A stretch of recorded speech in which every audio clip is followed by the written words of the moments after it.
Welcome viewers. In this lesson, we want to consider square root of surd. From the beginning, we know that when we reverse to surd, we are talking about square root of a number that is not a perfect square.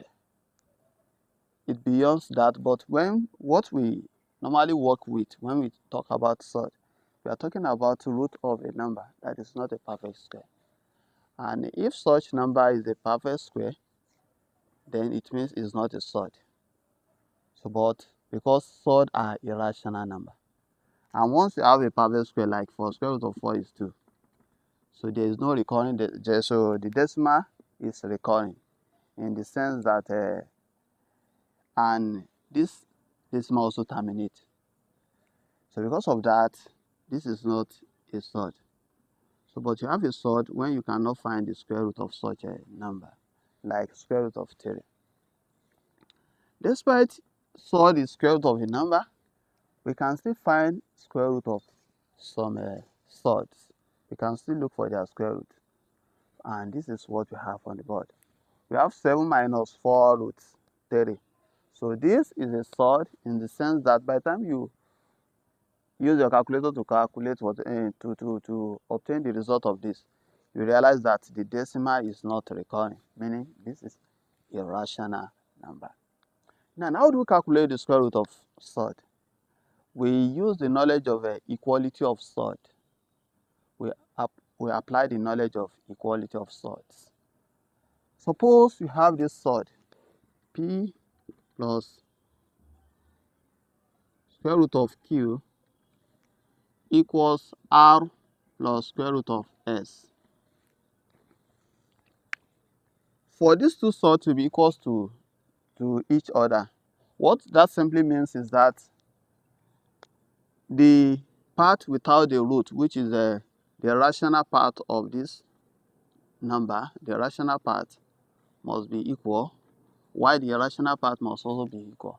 So that is, we have a p, collect the like term, so p minus r will be equals to square root of s minus square root of q. By the time you move this to the other side, move this. Now for these two to be equals to each other, if these two are equal, then what that simply means is that their difference will be equals to 0. Their difference will be equals to 0. Or this equals to this, this equals to this. Suppose this equals to 0, we have p minus r equals to 0. Or q, square root of s minus square root of q equals to 0.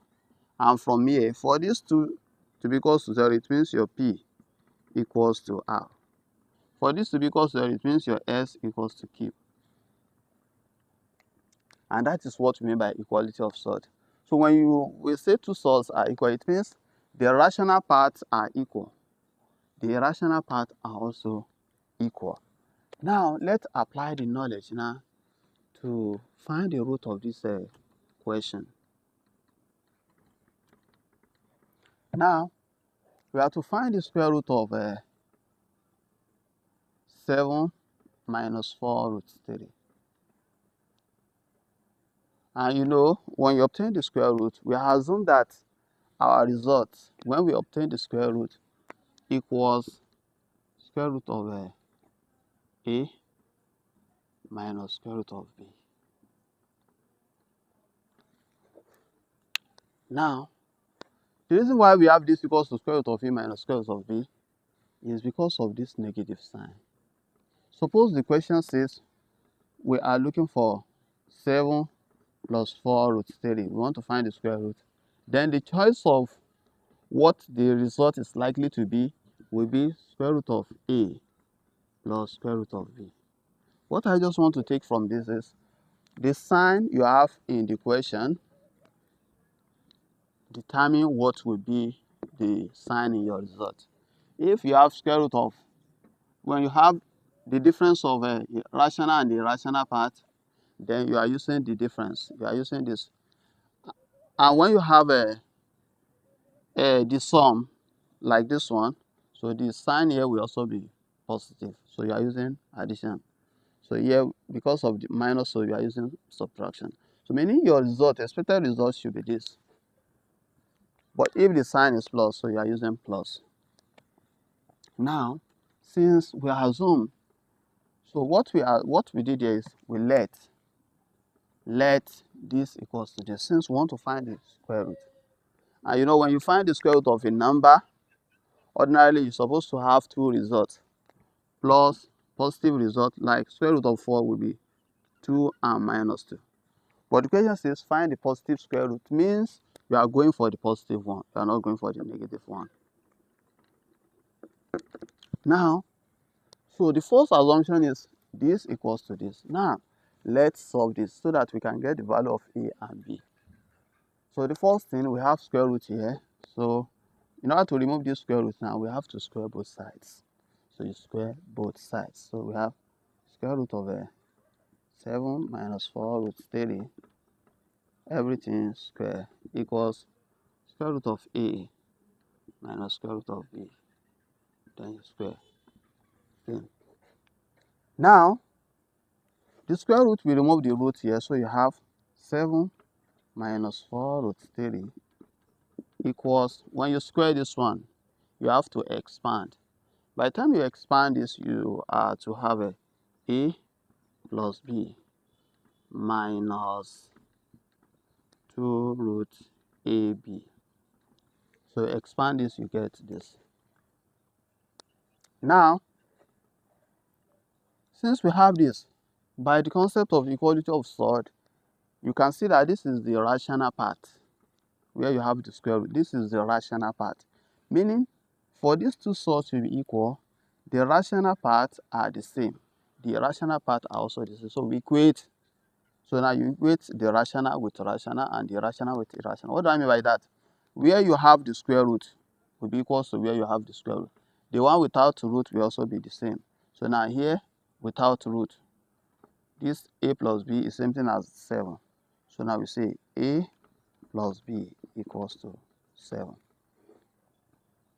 Also, for the irrational part, we say what? Negative 2 root ab equals to negative 4 square root of 3. Now we have these two equations. We need to solve these two equations. But here, this is in ordinary form. Now we have to rewrite this equation so that we remove the root. Now let's consider the second equation now, where we have a negative 2 root ab equals negative 4 root 3. Now from here, we can divide both sides by negative sign, so the negative sign is gone here. Divide both sides by 2 here, or divide both sides by negative 2 first, negative 2, negative 2. By the time you do that, you realize that this negative sign is gone here. 2 cancel out 2, so you have just square root of ab. Square root of ab equals, how many 2 goes in 4? That is 2, so you have just 2 root 3. And in order to remove the square root again, we have to square both sides, just like how we started here. So you have to remove the square root before you can solve this equation. Now, we square both sides. By the time you square both sides, you have square root of ab square equals to 2 root 3 square. Now, when you square, the square will remove out the square root here. But here you have two values inside the root, 2 and square root of 3. So this square will affect both numbers. Now, here we have just a, b. But here, we are going to square 2. And square of 2 is what? 4. Multiplied by square of 3 will be 9. But square root of 9, since you know, we have square root of 3. So by the time you square this, you have square root of 9. And square root of 9 is 3, so you have 3 again.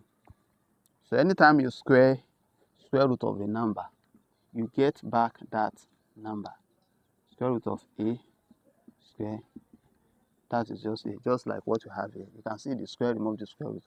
The case is only when you have more than one, like this example now. So square affects 2 outside. It also affects the root. Now, here we have AB equals 4 times 3, that is 12. Now, we have two equations now. We have simultaneous equation. A plus B equals to 7. AB equals to 12. I can rewrite this equation.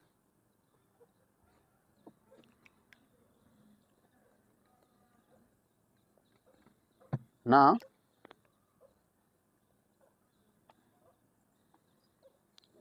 I want to rewrite, so we have two equations.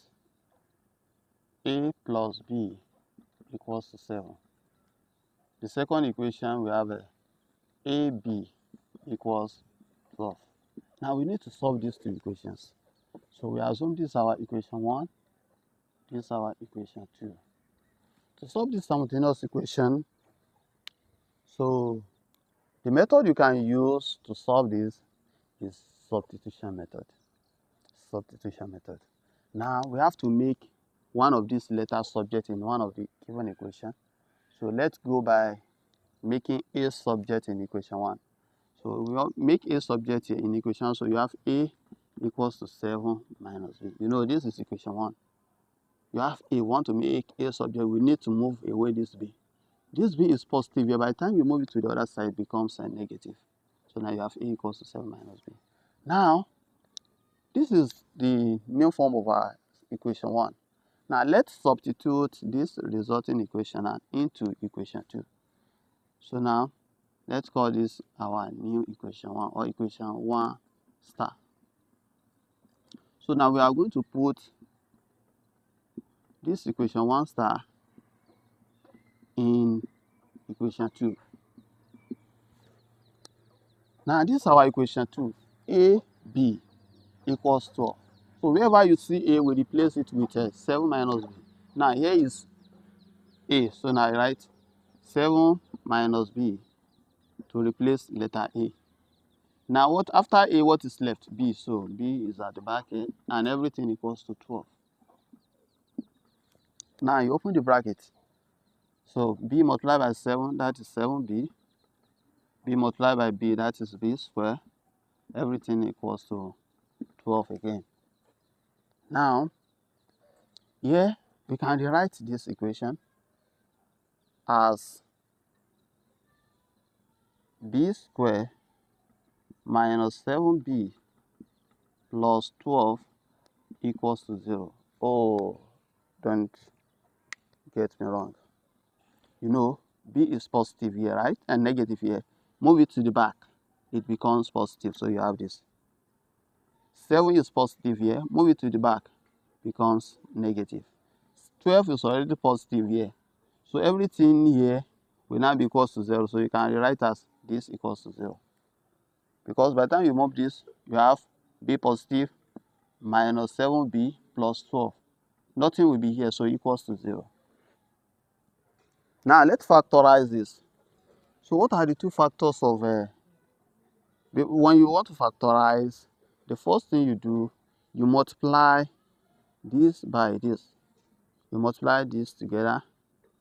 The square part, the highest degree of x part of your quadratic equation, with the constant part, and that will be B squared multiplied by 12, which equals to 12B. Now, 12B squared, sorry. Now, you look for the factors of 12 when you add them together to give you 7. So now what are the factors of 12? So let me use this space to generate all the factors of 12. So factors of 12 are, so now you have 12 times 1 will give you 12. 6 times 2 equals to 12. 4 times 3 equals to 12. I think aside from all this, there's no any other factors again, or the two factors when you multiply that will give us 12. Now among these three factors, which of these their addition or their difference will give us 7? or negative 7. So 12 plus 1 can never be 7. Likewise, the difference of 12 and 1 is not 7. 6 plus 2 is not 7. And the difference of 6 and 2 is not 7. So now 4 and 3, when we add them together, when you add 4 to 3, 4 plus 3, you get 7. But here we have negative 7. So how do we combine 4 and 3 to get negative 7? It's only when you have negative 4 minus 3. So that too will give us. So now because of that, I just introduce my letter B. So that I have negative 4b minus negative 3b equals to negative 7. And by the time you multiply the two together also, you get a positive 12 square. Now, so we have b square minus 4b minus 3b. This is plus 12. You know what we are doing now? These factors we are replacing negative 7 with this. So now we have plus 12 equals to 0. Equals to 0. Now we factorize again. As usual, so b is common here, so you take out your b. Open the bracket. You have b here. You know, when you divide this by once you factorize out b here, so it means the result that will be inside the bracket are what you get when you divide each of these by b. So divide b squared by b, you get b. Divide 4b by b, or negative 4b by b, you get negative 4. Close the bracket. Here also now you factorize out. Here we have negative, so you take out that negative. But 3 can divide both 3b and 12, so you take out negative 3 minus 3. Open the bracket. So divide this by b, you have your b. Divide this by, divide this by negative 3, you have b. By negative 3, you have negative 4 equals to 0. So that's how to factorize. So the sign here, you are going to factorize it out. So negative 3 divided by b. Negative 3 divided by 12, that's negative 4. Now you can see that what you have here are the same. So now we have b minus 4 is common, take it out. What is left here? Once you take b minus 4, you have b. Here you have negative 3. Everything equals to 0. From here we can get the values of our b. If this equals to this, this multiplied by this equals to 0, it means your b minus 4 equals to 0, or b minus 3 equals to 0 from knowledge of quadratic equation. So here we have our b equals to 4, or b equals to 3. Now we have these two results. To know the value of your a, you put in these two values into this equation star, where we make a subject, to get the value of our a. So now let's do that together as well.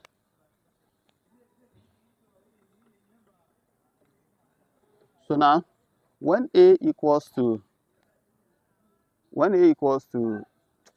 7 minus b, we have our b equals to 4, b equals to 3. So now when b equals to 4 now, so we put in the value of b here. You know, a equals to 7 minus b, meaning our a equals to 7 minus 4, which equals to 3. Also, when b equals to 3, now, we go into the same equation again. So we have a equals to 7 minus b, which is 3 now, which equals to 4. So what we simply have is, whenever a equals to 3, your b will be 4. When a equals to 4, b equals to 3. Now let's go back to the question again. The question says, find the positive square root. Positive square root. And you know our expected result should be square root of a minus square root of b. Now for us to have this as a positive result, it means our a must be greater than b. If we use square root of 3 minus square root of 4, you are getting negative result, because 4 is more than 3. So now you have to take small number from big number. So from here now, it means our a should be 4, while our b should be what? 3. So because of that, our result now for this question, so square root of 7 minus 4 root 3 will now be equals to square root of a, but our b is what? 4, minus square root of b, which is 3. Square root of 4 is 2 minus square root of 3. You can't find square root of 3. So meaning the positive square root of the question is 2 minus square root of 3.